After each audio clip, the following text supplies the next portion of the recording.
I want to talk a little bit about motifs, because it's important and is definitely not given as much active consideration as it deserves. In case you forgot what a motif was from English class, a motif is a reoccurring image, symbol, idea, sound, etc. that helps explain or expound on the theme of a work. Motifs are easy to passively observe.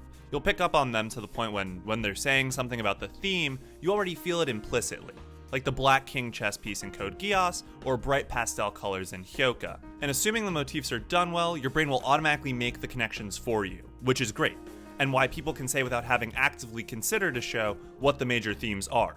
Like, for instance, do the ends justify the means in the case of Code Geass, and what is the value of a rose-colored life in Hyoka? And motifs aren't limited to visuals. Leitmotifs are the specific name for auditory motifs and exist all over the place. Here are two songs from Attack on Titan Season 1 and 2 that have the same leitmotif.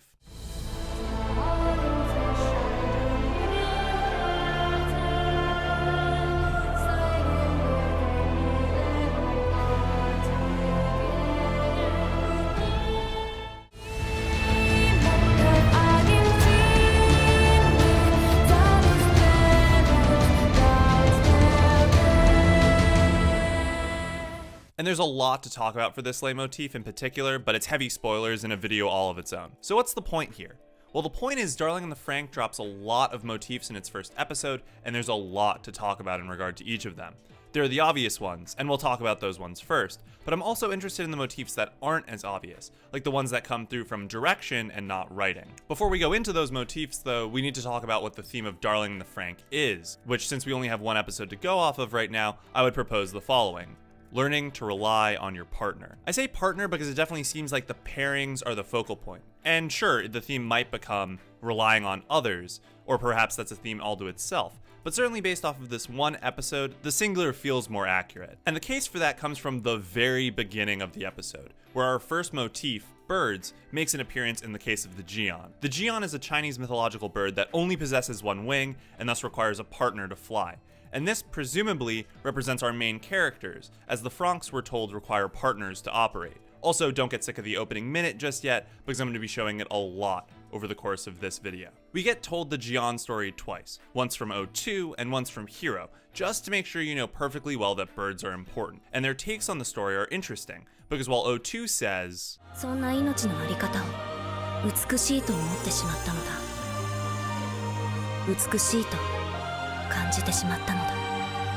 focusing on the partnership element, Hero's focus is on the individual.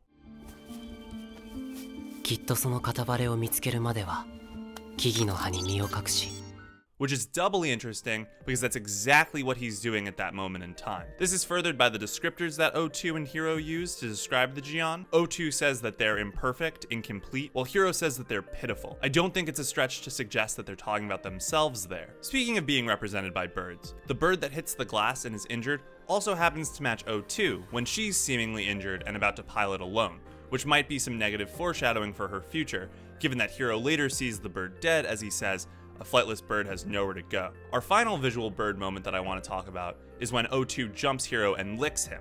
At that moment, a bird takes off in flight, which is later paralleled when they kiss, and that activates the Franxx. This would seem to be the solution to the injured bird problem. If it had allowed Hero to help, it might not have died. I think it's safe to say that we'll be seeing more birds in the future. But if I was a betting man, I'd put my Doge coin on the flower motif being much more prevalent. The Franxx that we've seen so far are named after flowers, Strelitzia and Delphinium, and the pilots are named after flowers' reproductive organs, pistil and stamen. I don't have a ton to say about this, because to be honest, I'm not an expert of flowers, and it might just be a naming scheme, because the places are called plantations, and the one where we spend the first episode is called Cerasus, which is the genus for cherries. But given how pollination works, this likely implies that the partnerships between the pilots isn't so simple, and that the word partnership might be more romantic, or at least more physical than it might seem in the first half of the episode. And given that we've seen pistils and stamens kiss to activate Franxx, I'm sure we'll see how pistils devouring stamen works out in the future as well. This motif is most likely the one I'll come back to as we get more episodes under our belt, and after I've done some more research on plants. Hashtag Trigun things. So those are the two super obvious motifs that I'd imagine everyone would pick up on, at least subconsciously. And if there was a third one that I would classify as likely to be actively considered, it'd be mouths. I feel like now that I said that, a lot of people are having an oh yeah moment which is good. The reason I mention it is because there's a lot of soliloquies at the start of the story, but the first mouths we're shown are the clactosaurs. We see O2 spinning and smiling, but not speaking the line. Then we have her in the present sucking on a lollipop, which is followed by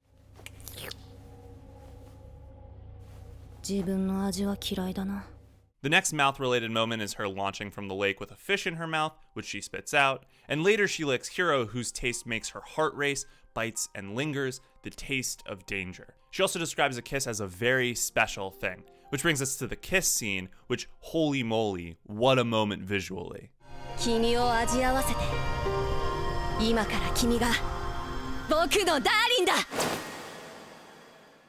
Did you catch that? Her mouth wasn't moving for those first two lines, which puts more emphasis on when she says darling and the kiss moment.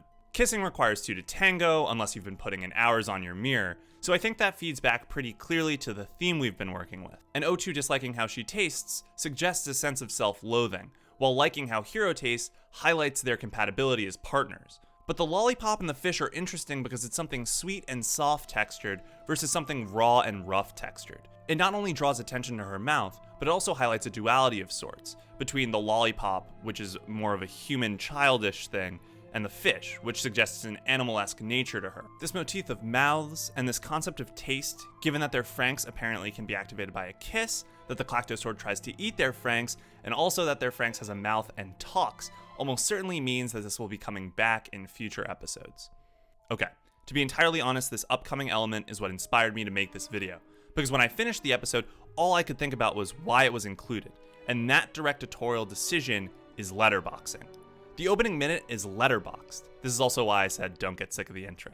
And at first, it would have you believe that that's because it's at a different point in the timeline. It's a flashback or a flash forward, or maybe an alternate timeline. Enough of these guys worked on Gurren after all. The point is that we can say with relative certainty that letterboxing at the beginning seems to signal a change in the narrative continuum. But then when 02 jumps out of the water like a salmon, we get more letterboxing. And her spitting out the fish and walking forward breaks the letterboxing. I love direction like this. It's something small that absolutely wasn't necessary, but connects two scenes that otherwise wouldn't be considered in a pair. The only thing I know for sure is that letterboxing is used here to confirm that indeed the petals falling scene is also Hiro and O2, just in case you weren't already sure.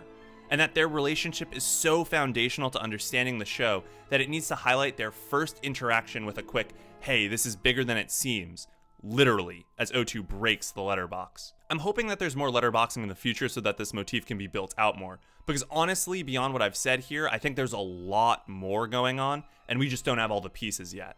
The last motif I want to talk about is actually a song. This one.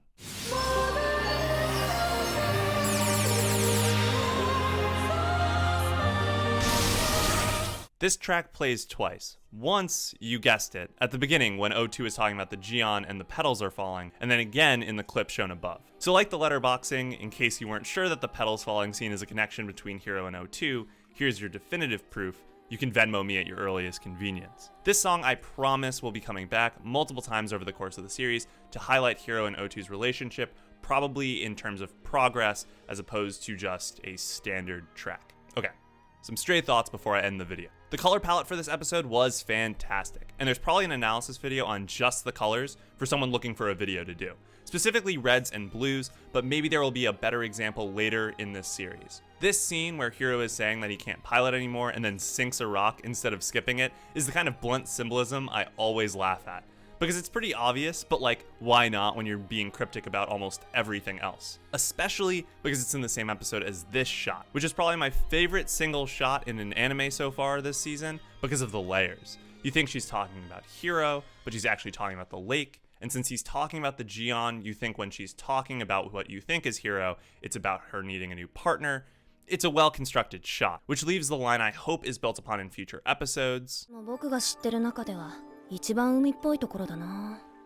Because I think this could be a really cool lens to view O2, because this sentiment is really intriguing to me, and I hope it comes back in meaningful ways in the future. Also, shot in the dark, Ichigo is going to have issues piloting with her partner because of feelings for Hiro, and my other prediction is that O2 wasn't actually bleeding because we're shown that her blood is blue, which means that the blood on her was her former partner's. And we'll see what happens with that. So those are just two predictions I wanted to make. And that elapses basically everything I have to say about episode 1's motifs, direction, etc. I can't promise that next week I'll do another Darling in the Frank analysis. I've also really been liking After the Rain, and I think Violet Evergarden has potential for analysis as well, but we'll see, because there's definitely some threads here that I want to unravel, and I didn't cover absolutely everything I could have. If you're interested in other analysis I've done, click on the playlist to the left. I did a video on Kekai Sensen and Beyond recently, talking about how the characters balance coolness. And if you're interested in more comedic reviews, I'll direct your attention to the right, where you can find our Attention Span series. If you want to know what I think about a show like Toradora, that's the place to find out. And of course, you can subscribe by clicking the logo in the middle. Thanks for watching.